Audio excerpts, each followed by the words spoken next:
Hola, hoy estoy en un Opel Insignia. En este video te mostraré cómo manejar el volante, pero al principio echa un vistazo al lado izquierdo del volante.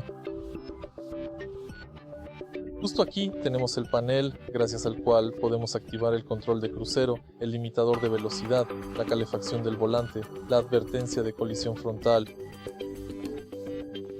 y podemos pausar o cancelar el control de crucero. Gracias a este botón podemos activar el asistente de voz y finalizar llamadas.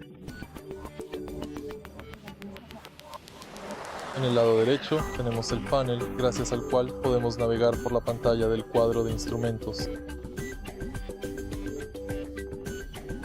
Podemos cambiar el volumen de la radio y cambiar la emisora. Por supuesto, si presionas aquí, usarás la bocina. Si te ha resultado útil este video, por favor dale like, comenta y suscríbete.